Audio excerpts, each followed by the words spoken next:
Hello, I'm Ioanna, as I have already been introduced, and now we are going to talk about human factors in software development. More specifically, we will see a study on database system adoption by developers.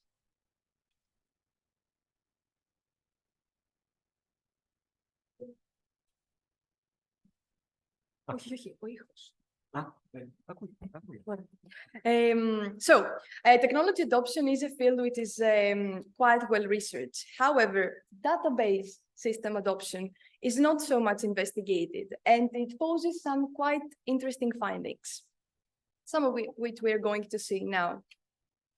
This is a timeline.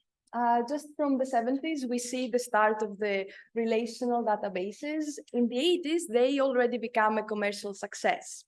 And in 1983, we have the biggest breakthrough in the biggest change in the world of technology. We have the invention of the internet, which completely reshapes the world, especially of data. So new data, we need new ways to query them. Many users come online. And that's why in the 90s and the 2000s, we need new models for all those new people and users. And these are NoSQL databases and object-oriented databases. So we have all these models. What, after all, do we use today? And of course, we can answer that question out of our experience, but it would be a lot more interesting to see Stack Overflow researches, which has gathered for the last 5 years all the database management systems that are being used by developers. And this looks a little bit confusing. So we are going to make all relational models gray. And the diagram is going to take that form. So we see, surprisingly, that most database models that are used by programmers today are relational, except for MongoDB and Redis, which are NoSQL and a key value store. And this comes as a big surprise because, as we said, it was developed in the 70s. The same is in the universities of Greece, which we investigated. The focus is on the relational database model, and then we have also MongoDB, sometimes in some faculties. So the adoption of recent database technology is rather slow, and this is the motivation behind this study and the main factor we wanted to investigate. In order to investigate that, we have made this research question. So number one, cases and criteria for using NoSQL databases in different projects. Number two, what are the challenges that companies face when they want to switch their database model? And number three, are benefits and drawbacks of using the relational and the document database model. In order to find answers to those questions, we, of course, needed a sample. So we did a search for typical participants. We had these following two prerequisites. First is, of course, knowledge of the field of databases. And secondly is work experience as an IT professional. And we came up with 9 participants of various levels of expertise. And the interesting thing here is that they are both from Norway and Greece. So when we study perceptions, of course, social background is important. And here we have 2 very different backgrounds. These participants provided the insights for 10 companies again, from Norway and Greece, of different sizes. And the fields of these companies are information technology and software development.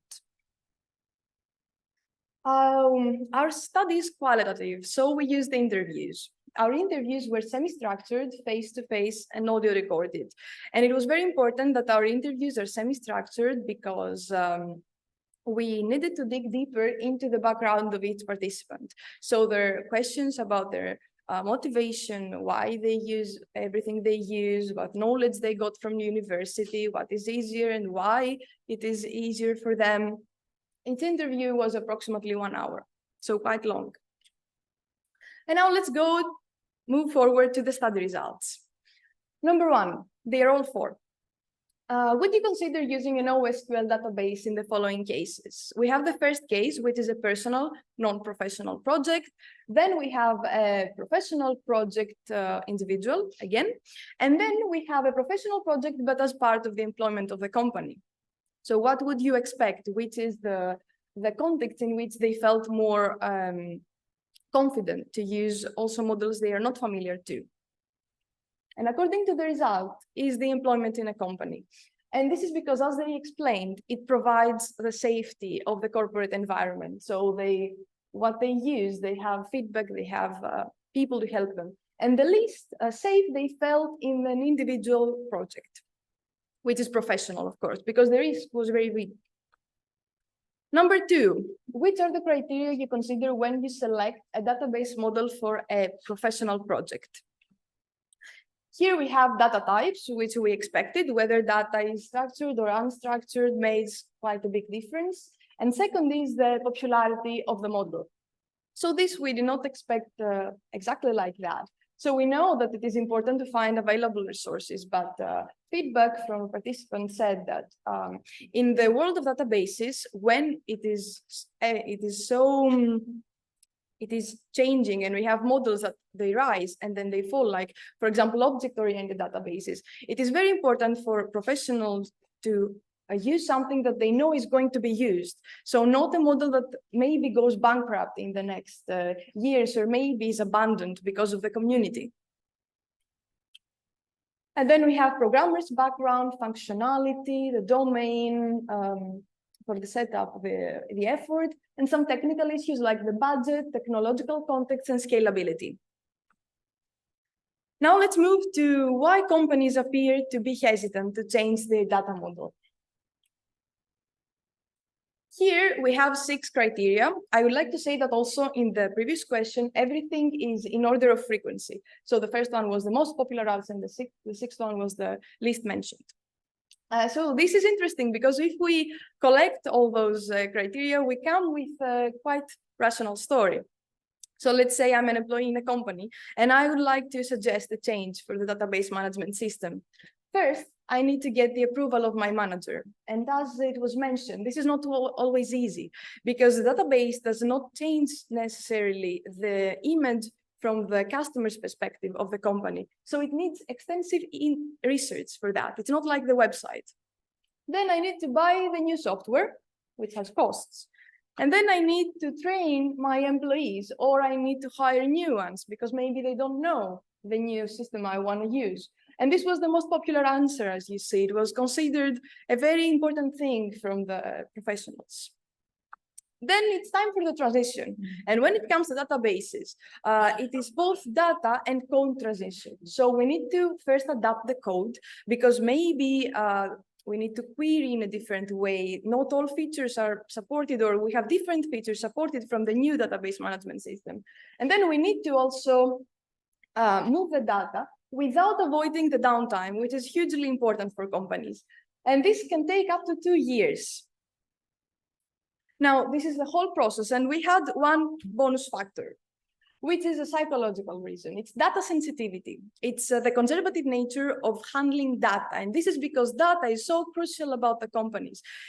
Programs come and go, as participants mentioned, but data resides. It is in the core of the company. We need to ensure their confidentiality. And now we have our 4th question. Yes.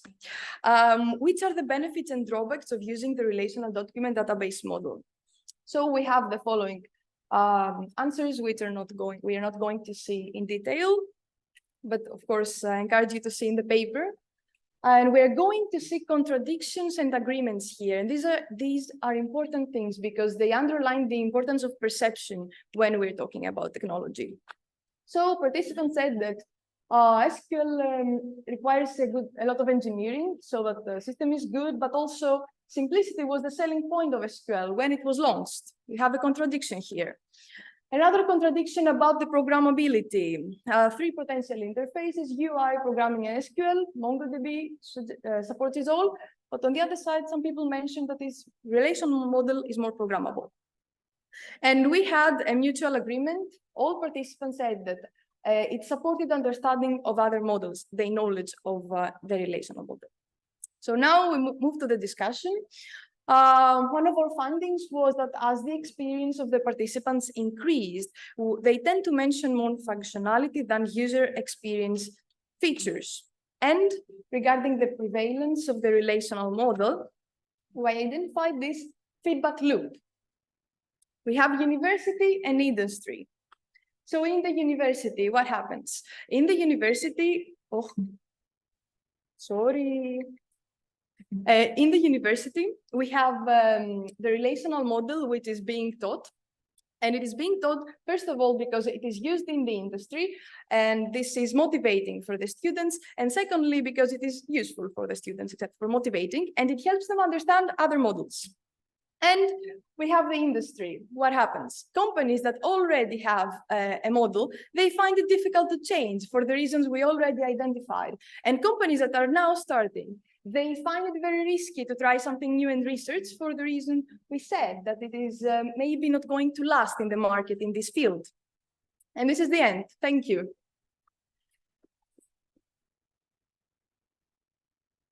Thank you very much, Ioanna. Any questions, please, from the audience? Thank you, Ioanna. Very nice study. What was the level of experience of the programmers and people? Because if someone has 2 years or 10 years, there's a difference. And you mentioned it in the discussion with the functionality. Yes.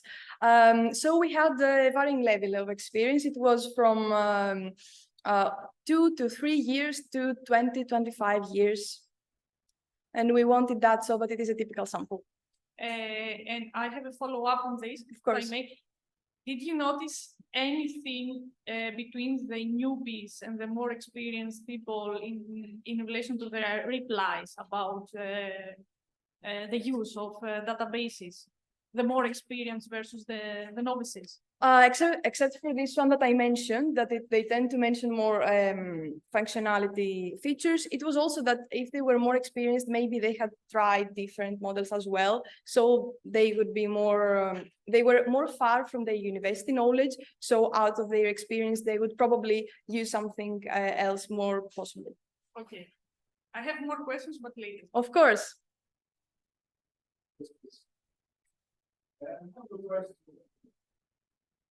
I have a question in the relationship to the industry. You mentioned that the industry is reluctant to move to something new.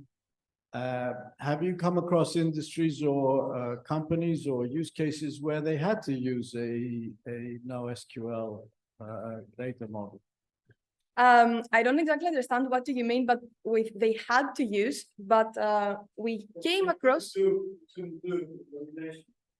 they couldn't do. I believe they can always do. It just sometimes maybe it has a difference in terms of the result, like maybe it's quicker.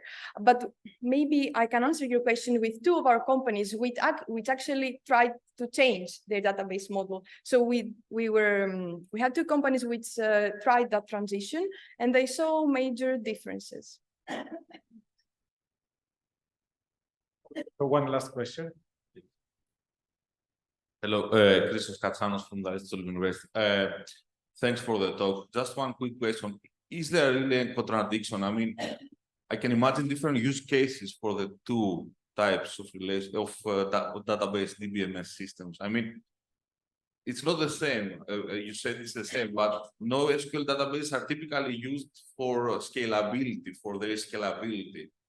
The other type, the relation has strong SQL. You can more easily, let's say, in a structured language, retrieve your results. So why is it one or another? Because I think it was like a competition in your research that you have to do one or another, when I think they have different use cases. Well, this is an interesting question because when we say use cases, it becomes a lot more complicated when we look in the real world. For example, there was an article, a very interesting one with Guardian, which is a newspaper. And we would expect it to use a document database because it appears to be an ideal use case, but it did a switch. It did use a document database and it switched to a relational one, which is contradictory to whatever we know about use cases. So this is why it was a lot more worthy of examining that. Okay, thank you again, Ioanna.